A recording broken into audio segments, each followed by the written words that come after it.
Okay, one more, y'all. Hello, everyone. This is Dr. Roger Paul, and tonight we are going to continue our study on paper 149. We're in section 3, paragraph 1, and that starts on 1672, paragraph 4 of the original book. And on the rest of them, it'll be 149.3.1. All right, let me change the screen here. I thought I was going to have to go back a paragraph tonight, but I don't. We did end up finishing it. Sorry, Okay. Roger. Oh, Yeah, 1672. Okay. got it. Yeah. Did I get the right thing? Yeah, I did 1672. 1672. Okay, we're good to go. We're restreaming on Facebook. Hello, everybody in Facebook, and we're in YouTube. Hello, everybody on YouTube, and we should be good to go here.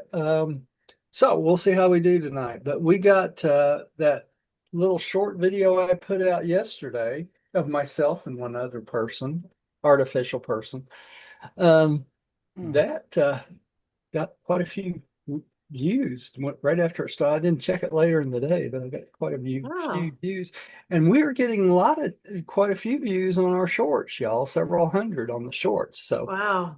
go look for yourselves out there because everybody that reads has usually ends up with a short one way or another. So, and I've got another program I'm using for that too. I'm using Nexus, and then now I'm using vidIQ.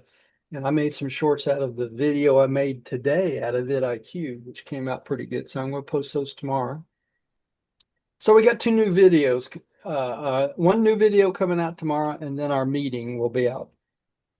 From Right. tonight, I'm actually putting it out. It's out on the podcast the same day, and it will be out on the larger screens the day after because I'm not going to hurry it. If I wait one day, it seems to get more views. So that's where we Mhm. are.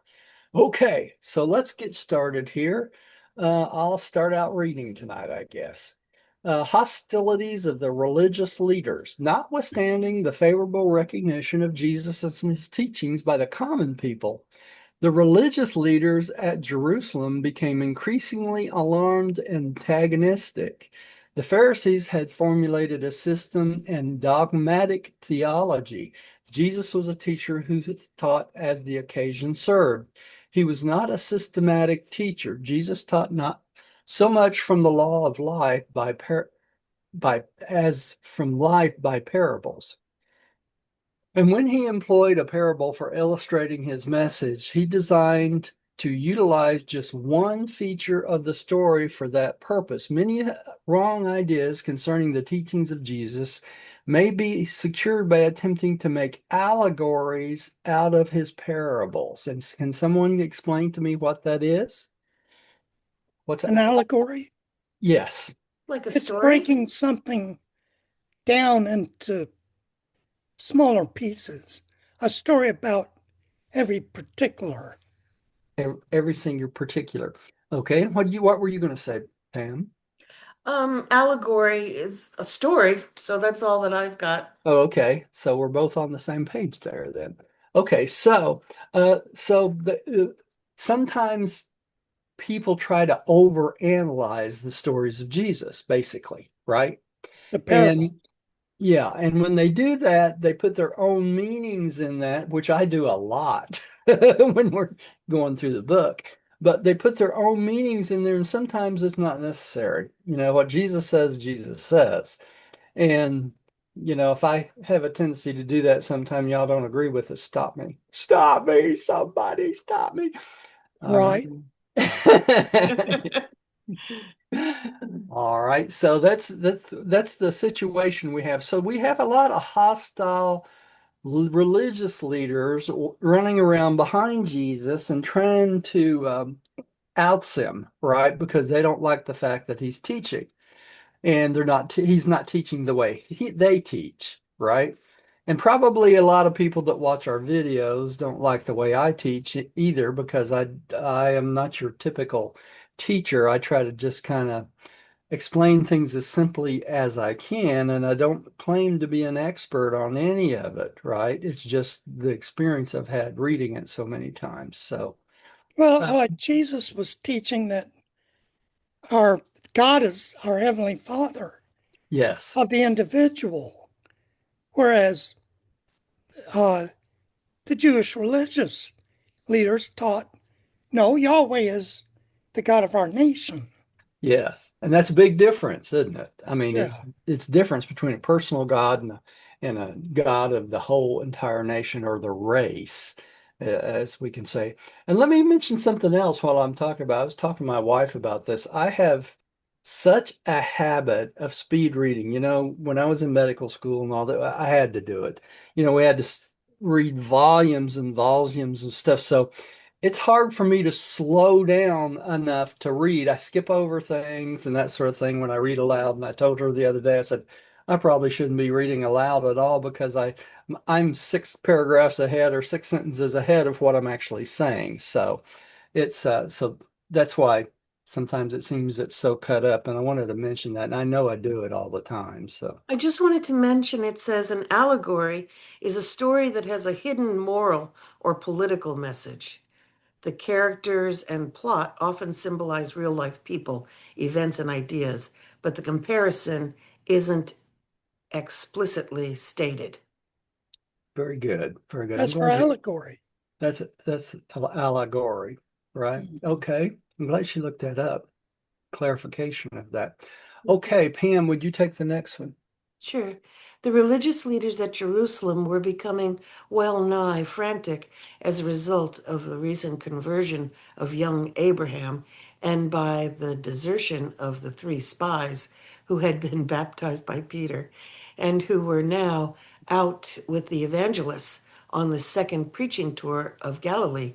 The Jewish leaders were increasingly blinded by fear and prejudice, while their hearts were hardened by the continued rejection of the appealing truths of the gospel of the kingdom. When men shut off the appeal to the spirit that dwells within them, there is little that can be done to modify their attitude. And what do we call that? Free will, right? Hmm. We always have free will, so you can cut off the influence of the thought adjuster. You can cut off the influence of the spirit of truth. You can cut off the influence of the Holy Spirit. You can cut off the influence of all your guardian seraphim and things, right? So it's important to keep your mind open and your heart open for the truth that's trying to seek into yourself. Another interesting thing about this paragraph, it says here the conversion of young Abraham. Young Abraham was one of the spies they sent out, right? They're not talking about Abraham, Was the it? original. Uh, At the beginning of this, I want to make that clarification. It says, yeah. as the result of conversion of young Abraham and the desertion of the 3 spies, he was one of the 3 spies that deserted. All right. Okay.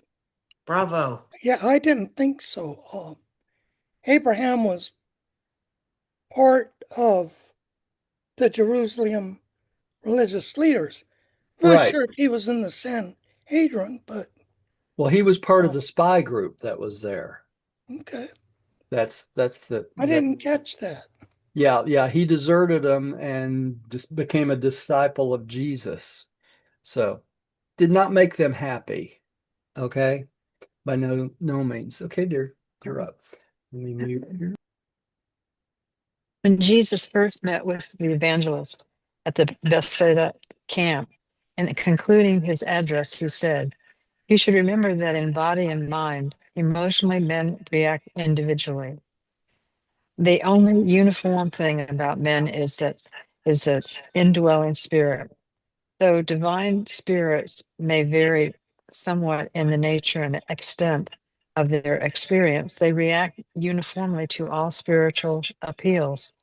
Only through and by the appeal to this spirit can a mankind ever attend unity and brotherhood. But many of the leaders of the Jews had closed the doors of their hearts to the spiritual appeal of the gospel. From this day on, they ceased not to plan and plot for the master's destruction. They were convinced that Jesus must be apprehended, convicted, and executed as a religious offender, a violator of the cardinal teachings of the Jewish sacred law. You're muted. Mhm. I said they wanted to get him really bad, didn't they? Yeah. I mean, any way you look at it. I want to bring something up to y'all because of all my involvement in writing lately and all this stuff. And I see all this stuff on YouTube about how AI is going to take over writing books and all this stuff, which isn't true. You know, people still write books. But let me point something out to y'all because this is going to be an issue in the future. You mark my words, it's going to come up. Okay. Back in the 30s to 50s, when this book was written, it was very common to use this little dash right here. You see this? Correct. Okay, and one over here. Okay. Now, the latest thing is this. Everyone is saying when you see that because it's outdated type, okay? It's not outdated type. People just didn't know how to use it and it didn't end up on the keyboard of the regular keyboards. Okay, you have to have a combination of keys to make that mark, okay? And y'all can look that up at your leisure. But what I want to say is this, because throughout this book, this is used. All right. And because of that, sooner or later, someone's going to come along and say that this work was written by artificial intelligence. Hmm. Really? Yeah, really, because But the but it was dated so long ago, and there wasn't any artificial intelligence. that's exactly right. But people don't care. Somebody will come along and say, because this has got the symbols in it, it actually Aren't was written those by AI. hyphens? They're hyphens. Yeah. Mhm. They're Oh, what does hyphen have to do with AI? because when you get any of the AI tools like Chat GPT or Grok. Google or Grok. Grok or any of those, when you ask it to correct anything that you're writing or working on, it will insert these things throughout the text. Oh, really? Yeah. And that's how Okay. all these AI uh, AI machines trying to determine whether you really wrote it or not. This is one of the main things they look for is these little hyphens. Mhm. Okay. And because of that, what I'm saying is this, because this is what publishers are looking for. And when they see that, sooner or later, they're going to try to go through the Urantia book and say, this was written by AI, and it's not. I understand. You see what I'm saying? Mhm. So you got to watch how technology comes along and it can give you a false reading on something because I guarantee you, I've read this book so many times. These hyphens are throughout the entire book. Okay. Makes you wonder if the Midwayers had AI before us. Maybe so. Who knows? But I wanted to bring that up because sooner or later, y'all are going to hear it and you're going to go, why didn't Dr. Paul ever say anything about that? But Hmm. I'm Yeah. saying it now. But you Yeah. won't find these in my book anywhere. I guarantee you. So Hmm. anyway, okay. So in reality, it should be a comma, comma, Comma, yeah, or a comma, other comma. type of the shorter hyphen, either one Oh, would yeah, work. Yeah. Okay, Rodney, you short can pick the hyphen next one. instead of the long hyphen. Yeah. Okay, I understand. Okay, 4, progress of the preaching tour. Jesus did very little public work on this preaching tour, but he conducted many evening classes with the believers in most of the cities and villages where he chanced to sojourn with James and John. In one of these evening sessions, one of the younger evangelists asked Jesus a question about anger, and the master, among other things, said in reply, What? What do you mean?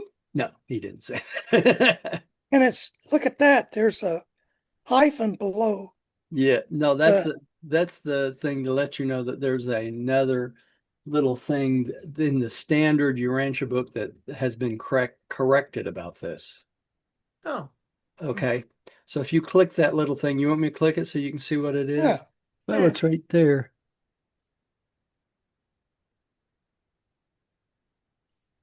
Yeah. I don't. I never noticed that before. Yeah, it's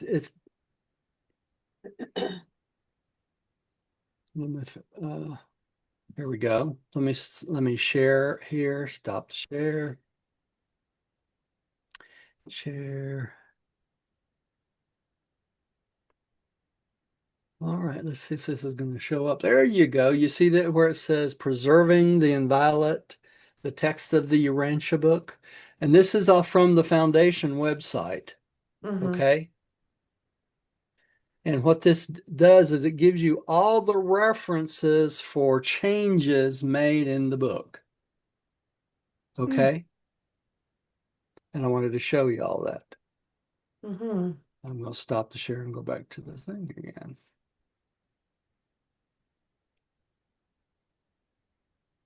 Here we go. Okay. So if you see those little things down there, you can go look them up on the website under the text standardization. And Okay. you can look up that particular reference and it'll tell you why they changed it. Okay. From the original book. Mm-hmm. And it's got it all the way through the books. I forget how many hundred and something of them. Okay. I guess I'm back up. Anger is a material manifestation which represents, in a general way, the measure of the failure of the spiritual nature to gain control of the combined intellect and physical natures. Anger indicates your lack of tolerant brotherly love plus your lack of self-respect and self-control. Mm. Anger depletes the health, debases the mind, and handicaps the spirit teacher of man's soul, the thought adjuster, right? Have you not read in the scriptures that wrath kills the foolish man and that man tears himself in his anger? That he who is slow to wrath is of great understanding, while he who is hasty of temper exalts folly. You all know that a soft answer turns away wrath, and how grievous words stirs up anger. Discretion defers anger, while he who has no control over his own self is like a defenseless city without walls. Wrath is cruel and anger is outrageous. Mm. That's pretty heavy, isn't it? Yeah. Angry men stir up strife, while the furious multiply their transgressions. Be not hasty in spirit, for anger rests in the bosom of fools.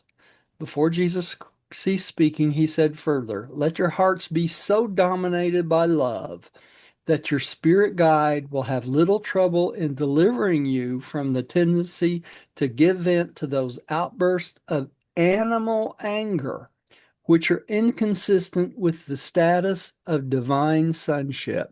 Mm. And whose job is it to get rid of this mark of the beast within us that this anger comes from?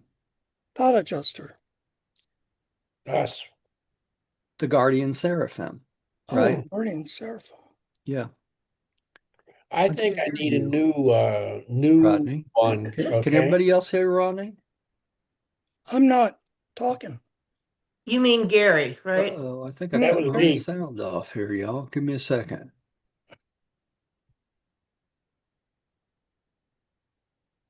Every time I bring up a website that's got sound, it does this to me for some reason. Mm. Weird. Try it now. Something. There we go. I got it back. So what's interesting about this teaching from Jesus is it contradicts much of the Old Testament about the wrath of God. Exactly. How God would be angry. Yeah. And we know there is no such thing as an angry God, don't we? Mm. Correct. No, we know that there's no such thing. God is not angry, but there are alleged angry gods. Well, there's alleged angry gods, but they're not God the Father, No, right? God Not the at Father is all. not angry. He's loving. Yeah. And he would have no reason to destroy the earth by water, fire, or any other thing, pestilence or anything other thing, would he? Because he doesn't have anger in his personality, and God is a divinity. He's not the personality of a human. And we try so hard to give him our personality, don't we? Santa Claus. Santa Claus. That's right. He's not Santa Claus either. All right. Okay. So, what's the lesson in this? It does no good to get anger. It does no good to blow up. It does no good to debase other people's, your brothers and your sisters, your wife, husband's wife, brothers, sisters, dog, or anything else, right? That's a mark of the beast coming out in us, and that's the seraphim's job to try to train us out of that, both in this life and in the life to come in the mansion worlds. That's why we spend 7 mansion worlds before we totally get rid of this mark of the beast, and this is part of the mark of the beast, right? All right. Here we go. Pam, you're back up again. On this same occasion, the master talked to the group about the desirability of possessing well-balanced characters. He recognized that it was necessary for most men to devote themselves to the mastery of some vocation, but he deplored all tendency toward over-specialization, toward becoming narrow-minded and circumscribed in life's activities. He called attention to the fact that any virtue, if carried to extremes, may become a vice. Jesus always preached temperance and taught consistency, proportionate adjustments of life problems. He pointed out that overmuch sympathy and pity may degenerate into serious emotional instability. The enthusiasm may drive on into fanaticism. He discussed one of their former associates whose imagination had led him off into visionary and impractical undertakings. At the same time, he warned them against the dangers of dullness, of over conservative mediocrity. Okay. Look at Jesus's life. Look at all the different professions that he had over his period of time. Yeah. Remember that? Okay. And the fact that he tried very hard not to become over specialized in any one thing. He tried to experience as many possible uh, employments and things in life that he could so that he could get a taste for every single one of them for all the people that he rules in this kingdom, doesn't he? Okay. And the other thing is he mentions here about some associate who got led off by his own imagination, became overzealous. You can become fanatical. There's all sorts of stuff. So you have to do the old saying, the old wise saying, everything in moderation, right? Yeah. That's the key to everything. All right. So let's You go. know, can I make a comment? Yes. If you go down through that paragraph Let me go back up here. Okay. and analyze what he's saying with what our society's become, we come to a very specialized society on a major portion. We Right. have computer programmers that specialize in just one aspect of programming. Uh, all the even non-technical occupations are somewhat specialized. We got electricians, we got plumbers, we got people that do just strictly buying. We got people that do medical billing, etc. Well, even That, doctors. Yeah, yeah, even doctors doctors are go that way. right up, nurses, Yeah. anything. We've gotten very specialized, and I think that's one of the things that we probably should have, you know, one of our problems because it says he called attention to the lack of any virtue carried to extreme. But anyway, somewhere in this paragraph, he says that we get towards to there it is. He says over specialization toward becoming narrow-minded and circumscribed in life's activities, and that explains a lot. And it also kind of explains why it's becoming very hard to discuss political stuff with people. And I remember it was a time in my life we could discuss anything without any animosity, you know. Well, Correct. that's that way in religion also, Gary. It's Think of it true. that way. Mhm. All the different religions think they have the answers to all the questions, don't they? And Right. so, it's hard to discuss anything with anybody. I mean, every time someone makes a negative comment on our videos, it's because of the atonement doctrine. Every single time, you know, because Mhm. that was shoved down so many people's throats for so long. That's all they believed. And so when we come along and say something that's a little bit different or anything like that, then it becomes a major battle, a major issue. And we have to get away from that. We have to be able to discuss anything, like you said, Gary, on any subject, really. Yes. You And I know, was wondering if the our overly specialization is resulting in our not being able to discuss things anymore. it's a good part of it, I'm sure, uh, by a long shot. Okay, who's up next? Diane. Diane. And then Jesus discoursed on the dangers of courage and faith, how they sometimes lead unthinking souls on to reckless and presumption. He also showed how prudence and discretion, when carried too far, lead to cowardice and failure. He exhorted his hearers to strive for originality while they shunned all tendency toward I can't pronounce it, eccentricity. Eccentricity. He pleaded for sympathy without sentimental, thank you, sentimentality, piety without Sanctimonious. Sanctimonious. sanctimoniousness. He taught reverence free from fear and superstition. Thank you for all the help.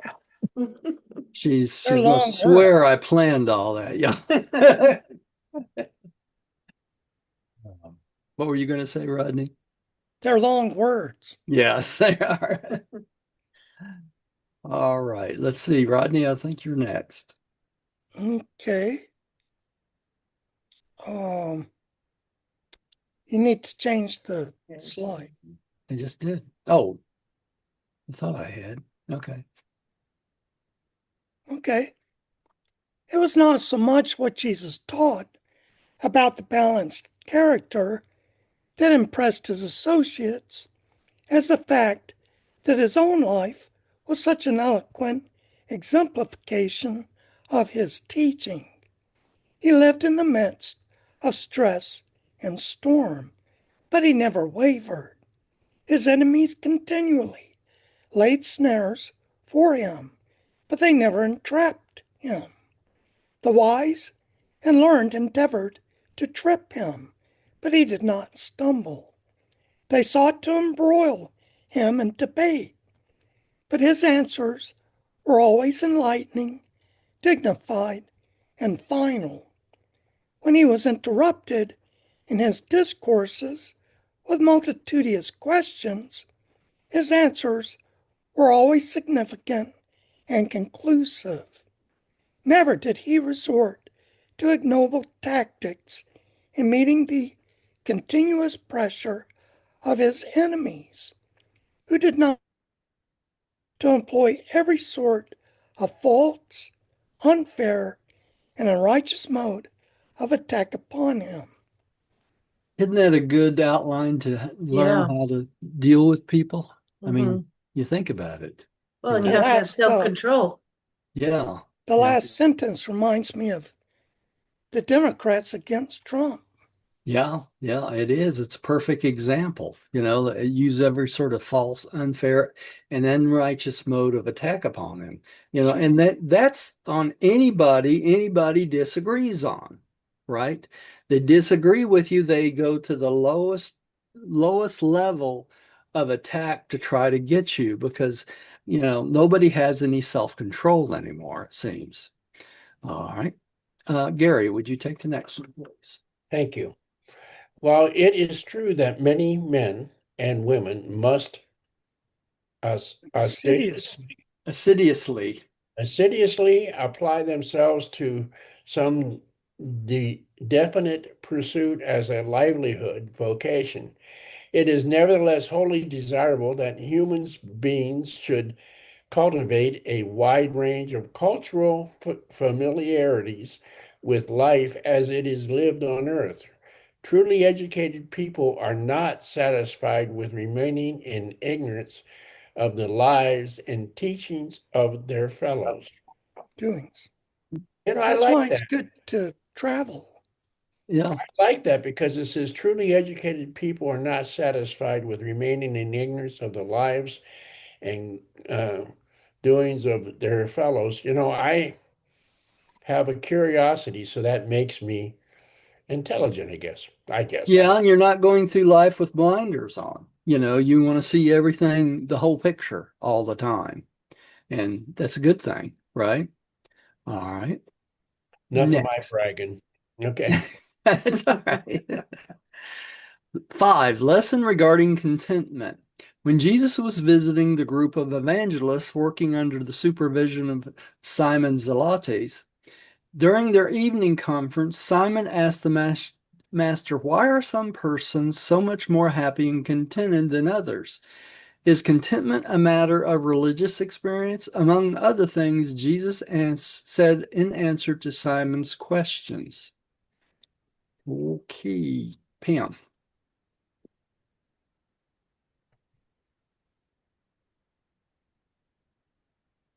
Pam, are you frozen? Are you okay? I think Pam is frozen. Earth to Pam. Pam? You okay, Pam? No, her screen's frozen. Pam, I don't know if you can hear us or not, but your screen's frozen. You may have to reboot your computer and come back. All right. Diane, would you take that? Sure. Simon, some persons are naturally more happy than others. Much, very much, depends upon the willingness of man to be led and directed by the Father's Spirit which lives within him. Have you not read in the scriptures the words of the wise man? The spirit of man is the candle of the Lord, searching for the inward parts, and also that such spirit-led mortals say, the lines are the lines are fallen to me to pleasant places. Yes, I have goodly heritage, a little that a religious man has is better than the riches of many wicked. For a good man shall be satisfied from within himself. A merry heart makes a cheerful feast. Better is a little with the reverence of the Lord than great treasures and trouble with therewith. Better is a diner is better is a dinner of the herbs where love is that a fatted ox and hatred thereof within. Better is little than religious with righteousness than great revenues with rectitude. A merry heart does good like a medicine.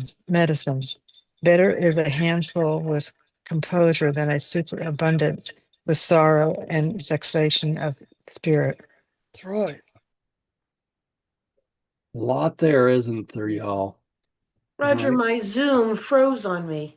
Did Is it? that what it was? Yes, and so it bumped me out and I had to push the button again.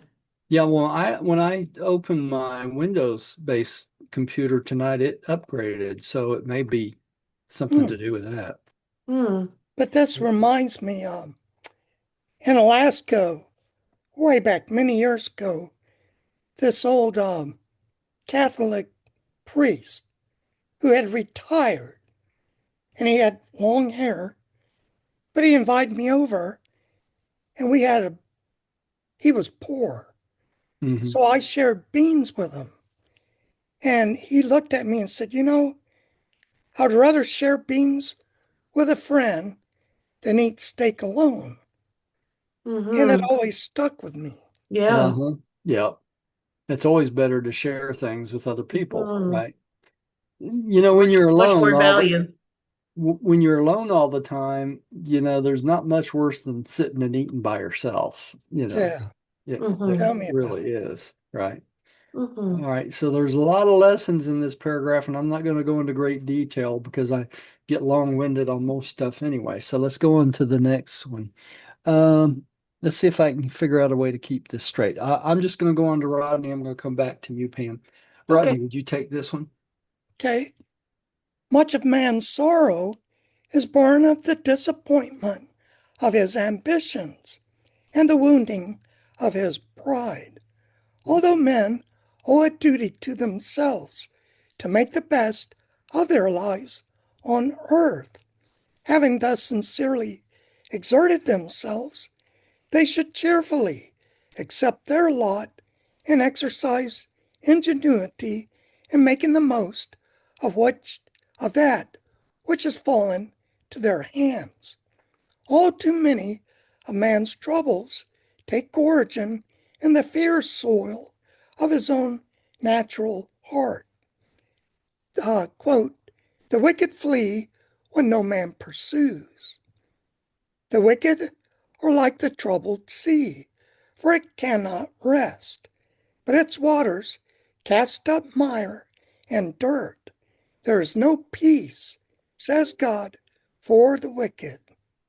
All right. So there is no peace for the wicked because their own soul constantly stirs up the mire and dirt within it instead of trying to make things better and trying to go for the positive aspects of it. They bring up the dirt and mile and wallow in it, basically, right? Yeah. I have a question. Yeah. The one quote, the wicked flee when no man pursues. Is it talking about paranoia? Yeah, basically, Rodney, that's what it is talking about uh because when the wicked flee, they're doing it because of this imaginary fear, and no man follows them because they're wiser than that to know you can't trust your own fear. One of the hardest things for the angelic core to understand is our acceptance of fear in our life every single day. We're afraid of everything, and they can't Mm-hmm. understand, and they can video today, didn't I? Yeah, there was something Yeah, on that. yeah. So, but it's the no man follows is because most people are wise and know that you can't base your life on constant fear. You have to step out and take a chance, or you'll never do anything in Mm-hmm. life, right? All right. Let's see here. Gary, would you take the next? Thank you. Seek not then for false peace and transient joy, but rather for the assurance of faith and the securities of divine sonship, with which yield composure, contentment, and supreme joy in the spirit. Right. Notice here it says false peace and transient joy. That's what you get when you chase after these things that are unholy in your life. But if you seek after the assurance of faith and divine sonship, those things you get you'll end up with contentment, supreme joy in the spirit. So the joy of God will be part with you. Pam, would you take the next? Yeah. Jesus hardly regarded this world as a vale of tears. He rather looked upon it as the birth sphere of the eternal and immortal spirits of paradise ascension, the vale of soul making. So he didn't think this world was a vale of tears. He didn't think this world was all that difficult. He thought it was a training ground for his future paradise ascenders, Uh-huh. right? So if Jesus thought it was a training ground for us for the future, we need to take advantage of that as much as humanly possible. And it's not going to be an easy ride. Nobody said it was going to be easy, did they? Can you find it anywhere in any religious text where it says life is going to be easy and a knockover? No, I don't think so, right? It's tough. Any way you look at it, it's the only way we learn. Okay, 6, the fear of the Lord. Boy, this is a big one. It was at Gamaliel during the evening conference that Philip said to Jesus, Master, why is it that the scriptures instruct us to fear the Lord, while you would have us look to the Father in heaven without fear? How are we to harmonize these teachings? And Jesus replied to Philip, saying, I'm going to tell you ahead of time, you're not supposed to harmonize these teachings, right? The teaching is wrong. Okay, Diane, you're back next to me again, so you're up again. My children, I am not surprised that you ask such questions. In the beginning, it was only through fear that men could learn reverence. But I have come to reveal the Father's love so that you will be attracted to the worship of the eternal by the drawing of his Son's affectionate and recognition and reciprocation of the Father's profound and perfect love. I would deliver you from the bondage of driving yourself through slavish fear to the irksome service of the jealous and wrathful King God. I would instruct you in the Father Son relationship of God and man so that you may be joyfully led into that sublime and supernal free worship of a living, just, and merciful Father God. Loving. Loving, just, and merciful What Father. did I say? Living. Loving. Definitely loving. Okay. Think of it this way, y'all. Think about teaching your own children from the time they're big enough to walk that they should just love God, not fear him. Mm-hmm. That's pretty amazing, wouldn't it? Wouldn't that be pretty Yeah. amazing? You think about it that way? Because there is nothing to fear from God. The only thing that they taught early man to fear God from was because man was so boastful, right? He thought he knew everything. Wait a minute, that's the way it is now, isn't it? We haven't done All right, so the fear part is not necessary, but the love part is in the worship of the Father. All right, let's see here. Rodney, would you take the next one? Yes. The fear of the Lord has had different meanings in the successive ages, coming up from fear through anguish and dread to awe and reverence. And now from reverence, I would lead you up through recognition, realization, and appreciation to love. When man recognizes only the works of God, he is led to fear the supreme. But when man begins to understand and experience the personality and character of the living God, he is led increasingly to love such a good and perfect, universal, and eternal Father. And it is just this changing of the relation of man to God that constitutes the mission of the Son of Man on earth. So this is what urged Jesus to come to earth in the first place, right? To develop the loving character and personality of God so we could understand who God was and love him like Jesus does. All right, Gary. Mhm. Intelligent children do not fear their father did you switch it? Yeah. Yes. Mhm. Okay. Intelligent children do not fear their father in order that they may receive good gifts from his hand. but having already received abundance of good things bestowed by the dictates Dictates. Yeah. dictates of the Father's affection for his sons and daughters. This much love, these much loved children are led to love their father in responsive recognition and appreciation of such maleficent, magnificent, Yeah. Benefits. beneficent. Uh, Close enough. That's good. okay, the goodness of God leads to repentance. The benevolence, Beneficence okay, whatever you said, of God. of God leads to service. The mercy of God leads to salvation. And while the love of God leads to Well, intelligence and free-hearted worship.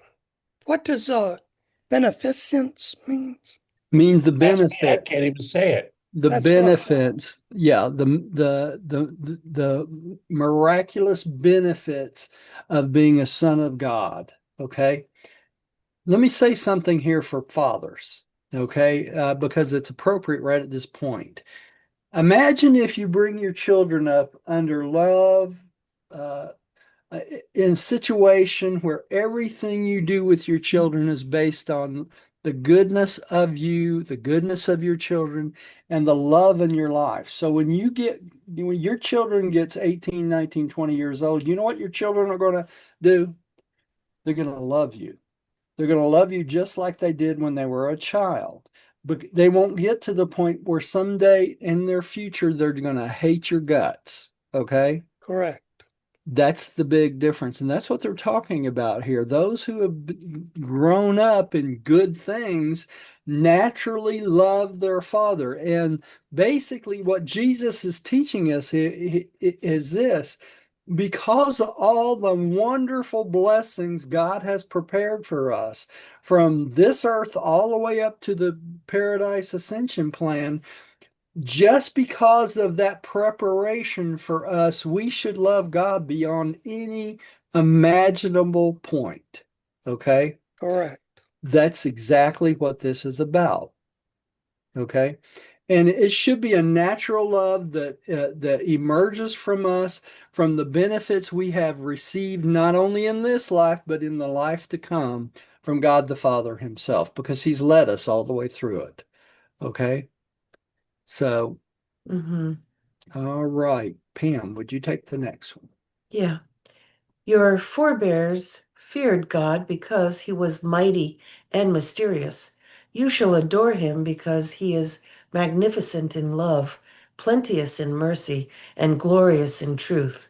The power of God engenders fear in the heart of man, but the nobility and righteousness of his personality beget reverence, love, and willing worship. A dutiful and affectionate son does not fear or dread even a mighty and noble father. I have come into the world to put love in the place of fear, joy in the place of sorrow, confidence in the place of dread, loving service and appreciative worship in the place of slavish bondage and meaningless ceremonies. But it is still true of those who sit in darkness that the fear of the Lord is the beginning of wisdom. But when the light has more fully come, the sons of God are led to praise the infinite for what he is rather than to fear him for what he does. So, fearing God in the beginning is natural, isn't it? Mhm. Because he's so much more powerful than we are. But as we go through life, when we get to the point where we're ready to convert into the mansion world, we should love God to the point so much that we no longer fear him. We just look forward to standing before him to worship him and be in his presence. Okay? That's what it boils down to. So let me transcend from this world without fear of anything or anybody, so that when I stand before Jesus on Salvington, I don't fear Jesus. I love Jesus, right? Mhm. That's what it's all about. What did I just do here on my other camera. I don't know. I hit something. Okay. Looks like I cut my head off, didn't I? Yeah. I can't see it. Oh, there you are. The other picture. That's all right. Let me just change that to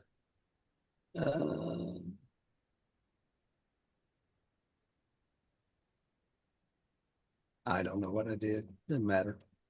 It's not going to show up over there anyway because I don't have a mic on it. Okay.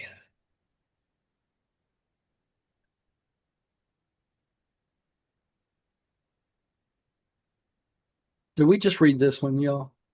No. Okay, let's go on to the next. I'm up, right?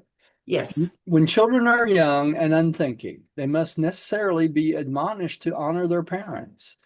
But when they grow older and become somewhat more appreciative of the benefits of the parental ministry and protection, they are led up through understanding, respect, and increasing affection to that level of experience where they actually love their parents for what they are more than for what they've done. The father naturally loves his child, but the child must develop his love for the father from the fear of what the father can do through all dread and dependence and reverence to the appreciative and affectionate regard of love. So it's natural for them children to start to fear you because you're so much bigger and you've set down the law. But eventually they should get to the point where they love you for whom you are and not because of all these terrible things. If you grew up and you still hate your mother and father, then you weren't brought up properly, right? And I can tell you that firsthand because I was never brought up properly. Okay. I knew people who were, but that wasn't the case with me. And I'm sure it wasn't the case with my wife either, from what she says. So it's a rarity to get a parent that now knows how to um, bring up a child properly. Diane, would you take the next one? You have been taught that you should fear God and keep his commandments, for that is the whole duty of man. But I have come to give you a new and higher commandment. I would teach you to love God and learn to do his will, for that is the highest privilege of the liberated sons of God.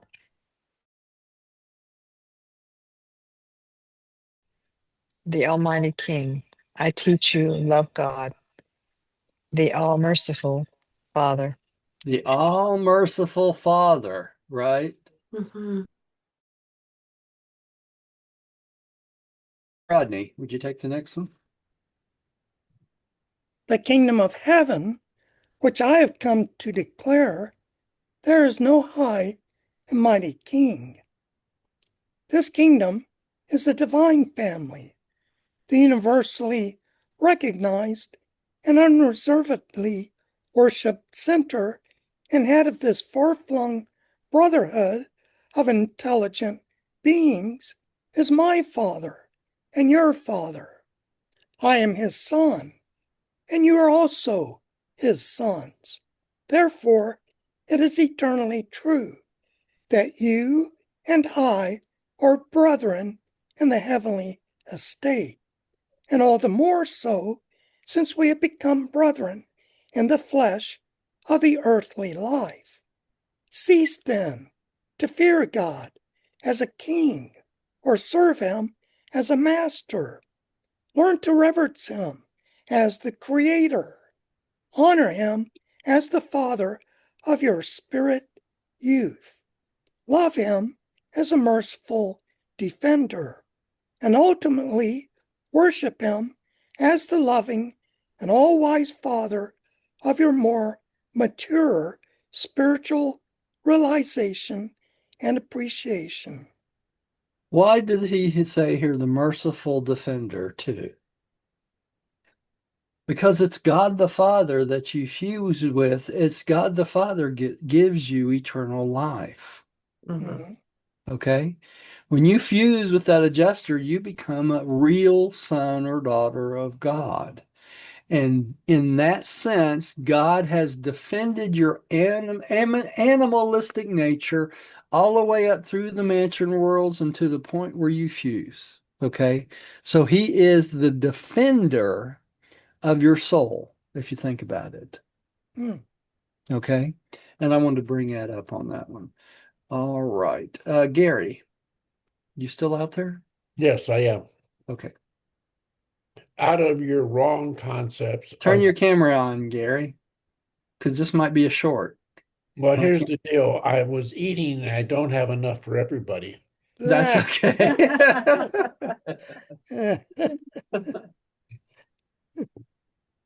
Hey, give me Okay. some of that. Yeah, you don't want something. No, I'm joking. Is that pizza, Isaac? No, I'm joking. Out of your wrong concepts of the Father in heaven, grow your false ideas of humility and springs much of your hypocrisy.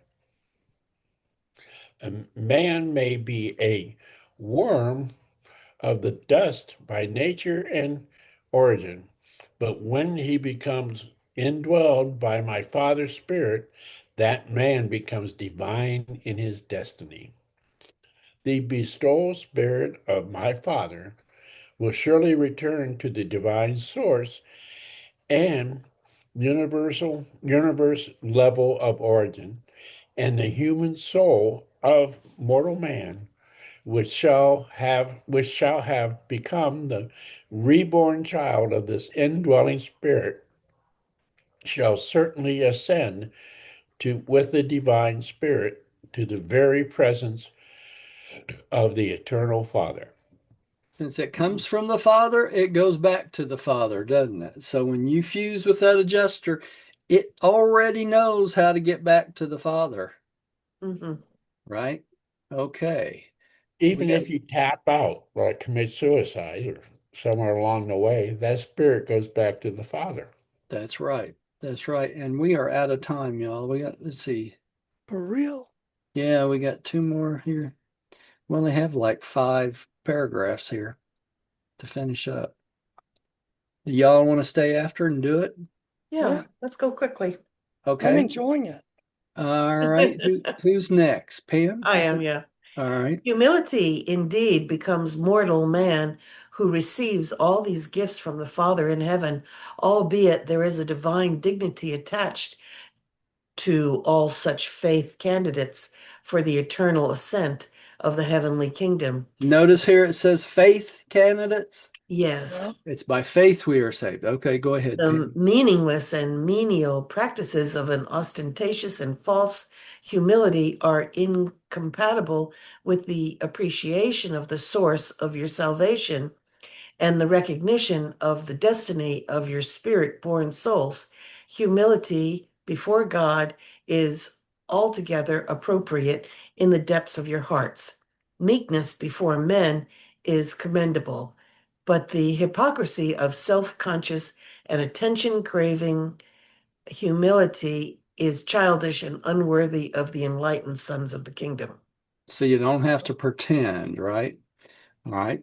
You do well to be meek before God and self-controlled before men, but let your meekness be of spiritual origin and not the self-deceptive display of a self-conscious sense of self-righteous superiority.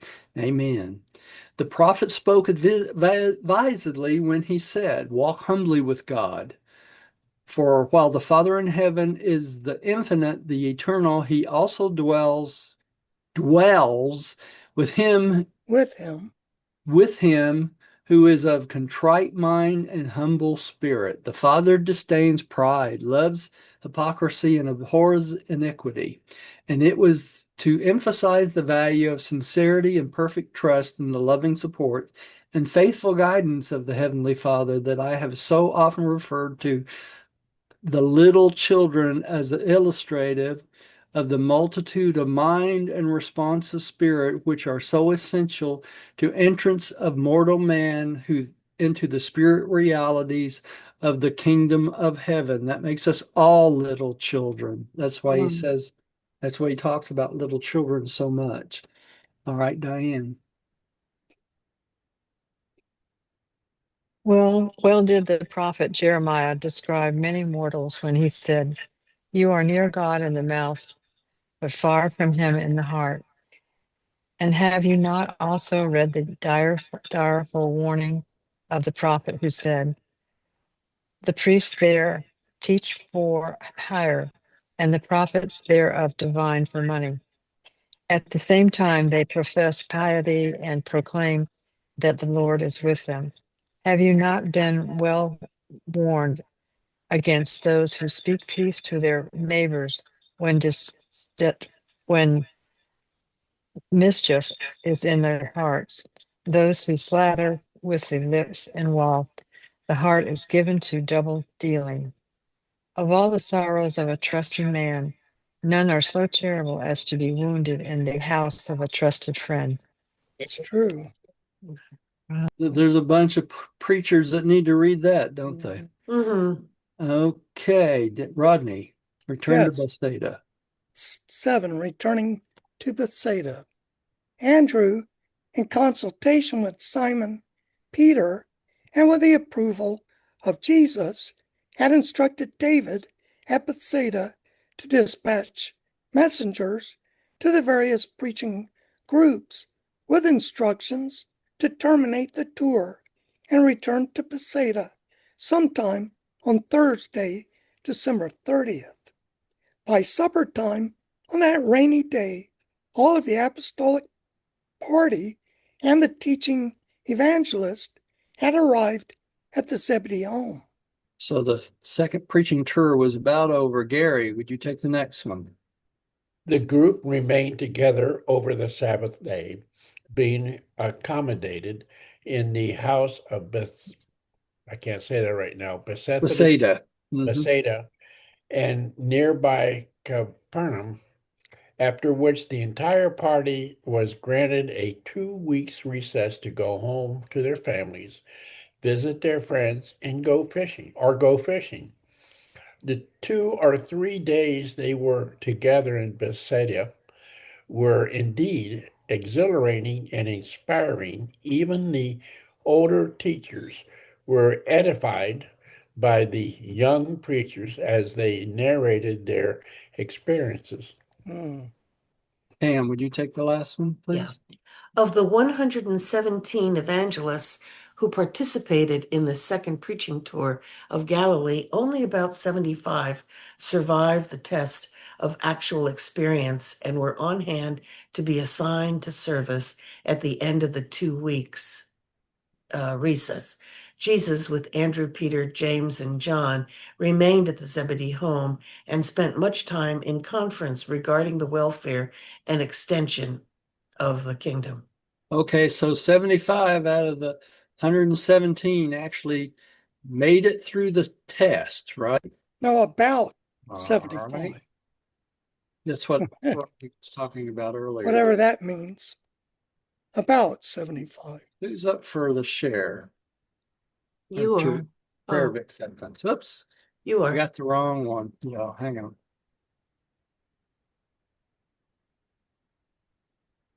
There we go.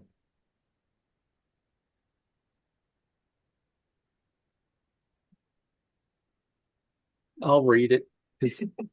I can't hear anybody again, so I hope. Can y'all hear me? Somebody wave. Yes, yes. You could? Okay. Prayer of acceptance. I believe that God is my paradise Father and that only by faith am I saved. No sacrifice is necessary. By the same faith, I become a child of God and know that all men and women are my brothers and sisters.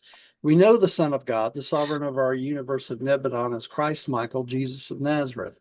By allowing the will of God to become my will, I will someday stand in the presence of the paradise Father. In the name of Christ Michael, Jesus of Nazareth. Amen. Amen. And thanks everyone for joining us out there. Please come see us again. I can't hear you guys. My sound went off again for some reason. I don't know why. So I'll see y'all Thursday. We'll start a new paper. All right. Good night, Okay. everybody. Thank you, Roger. Thank you. Good Goodbye. night. Love you guys. Love you too.